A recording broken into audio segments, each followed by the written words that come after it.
2.3 એક મહિલા સવારે 9 કલાકે પોતાના ઘરેથી 2.5 કિલોમીટર દૂર આવેલા પોતાના કાર્યાલય પર 5 કિલોમીટર પ્રતિ કલાકની ઝડપે સીધી સડક પર ચાલીને જાય છે. ત્યાં તે સાંજે 5 કલાક સુધી રહે છે અને 25 કિલોમીટર પ્રતિ કલાકની ઝડપે ગતિ કરતી ઓટો રિક્ષામાં પોતાના ઘરે પરત ફરે છે. યોગ્ય સ્કેલમાં પસંદ કરીને મહિલાની ગતિ માટે x વિરુદ્ધ t નો આલેખ દોરો. હવે જુઓ કે સ્ત્રીને ઘરેથી ઓફિસ જતા કેટલો સમય લાગશે. તો સમય બરાબર અંતર ભાગ્યા વેગ.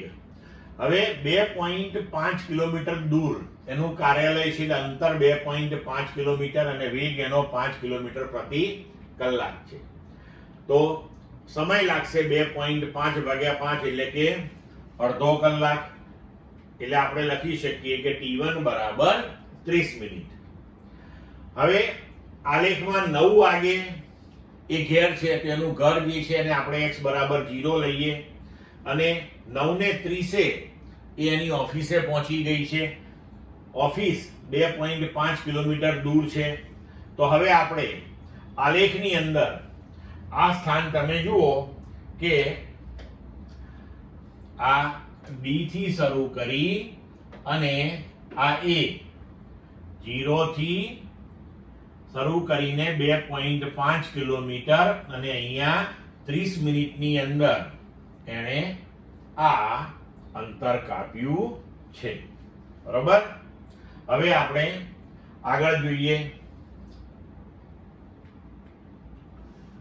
કે તે 9:30 થી 5 વાગ્યા સુધી ઓફિસમાં રહે છે.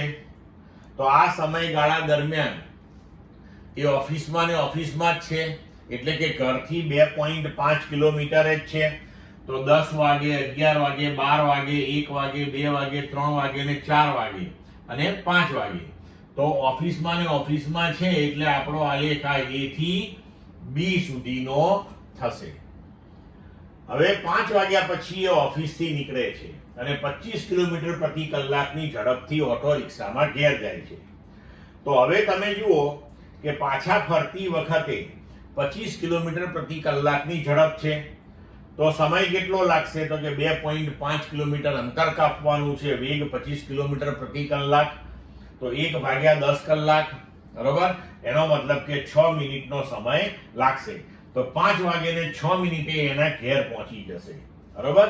તો અહીંયા ઓફિસેથી એ 5 વાગે નીકળે તો 5 વાગે ને 6 મિનિટે, એટલે કે આપણો આ ભાગ જે છે આલેખનો B થી C સુધી એ એની પાછા ફરવાની આખી જે જર્ની છે એ બતાવે છે.